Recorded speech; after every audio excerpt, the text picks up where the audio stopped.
Isang malungkot na balita, ilang araw na ngayong nakakonfine sa isang ospital ang kilalang cardiologist na si Doc Willie Ong. Isiniwalat mismo ni Doc Willie na mayroon siyang cancer at hirap na siya sa kanyang kalagayan na kasalukuyang sumasailalim sa treatment para sa naturang sakit. Mayong araw ng Sabado, September 14, inanunsyo ni Dr. Willie Ong, ang health advocate na tumakbo sa pagka-bise-presidente noong eleksyon 2022 na kasalukuyan niyang nilalabanan. Ang sakit na cancer, ikinuwento ni Doc Willie sa kanyang social media platforms ang kanyang laban sa naturang sakit. Ayon sa kanya, nakita ng mga doktor ang isang 16 by 13 by 12 cm na sarcoma sa kanyang tiyan. Nagtatago raw ito sa likod ng kanyang puso at sa harap ng kanyang spine. Ang bukol na ito, malaking-malaki daw. Isa sa pinakamalaki na nakita nila, kwento ni Doc Willie sa kanyang video na ipinost sa YouTube ngayong araw ng Sabado. Ni-record ni Doc Willie ang nasabing video mula sa kanyang kwarto sa isang ospital noon pang Agosto 29 pa. Nitong Sabado lang nailabas ang video because of Doc Willie's serious and complicated journey through chemotherapy, ayon sa isang post sa kanyang Facebook account. Ayon sa Mayo Clinic, ang sarcoma ay general term para sa broad group of cancers na nagsisimula sa buto at sa soft or connective tissues, kwento ni Doc Willie. Noong Abril 2023 last year ay nakaramdam siya ng discomfort habang nagsasagawa ng medical missions. Mayroon siyang fatigue at hirap sa paghinga at paglunok. Akala niya ay dulot lang ito ng aging. Siya ay 59 years old noon at naging 60 years old noong October 2023. Nag-umpisa siyang makaramdam noong Oktubre ng back pain na umaabot hanggang sa upper part ng kanyang spine. Dahil dito, hirap siyang matulog ng flat sa kama. Nitong Agosto lamang, mas lumala ang kanyang back pains. Worst pain of my life. 10 out of 10. Iiyak ka.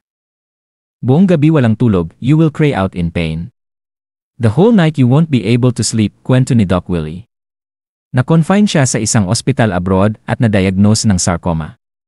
Itong sarcoma raw ay very rare, aggressive, very big. Sa kabila ng kanyang health challenge, nananatiling positibo sa pananaw si Doc Willie. Malungkot ako. Hindi, swerte nga ako may asawa ako nagbabantay. Swerte ako may mga anak ako, binabantayan ako. I'm so blessed, Anya, is this negative or positive? Negative, may bukol. Pero positive, naging close sa akin yung dalawang anak ko, na dati may barrier kami. Pamilya ko naging close, dagdag niya. Regular na nagbibigay ng health at wellness tips si Doc Willie sa kanyang 9.7 million YouTube subscribers at 17 million Facebook followers. Na siyang bilang habang ibinabalita ito. Noong 2022 ay tumakbo siya sa pagka-bise-presidente at running mate ni dating Manila Mayor Isko Moreno sa ilalim ng Aksyon Demokratiko Party. Nagsilbi rin si Doc Willie bilang consultant ng Department of Health mula 2010 hanggang 2014. Nagtapos siya ng medisina sa De La Salle University College of Medicine noong 1992 at ng kanyang Master in Public Health degree mula sa University of the Philippines, Manila noong 2002. Marami naman ang nagpaabot ng kanilang mensahe at dasal sa agarang paggaling ni Dr. Willie Ong.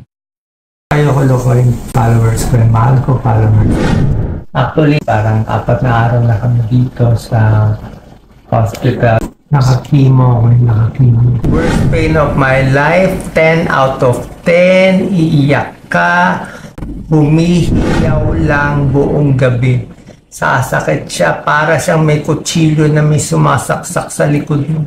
Pabalik, so bukol na to, malaking-malaki daw. Isa sa pinakamalaki na nakita nila. Saan siya nagtatago? Ba't di ko nakapat? Nalaman na yung kalaban, ang pangalan, sarcoma.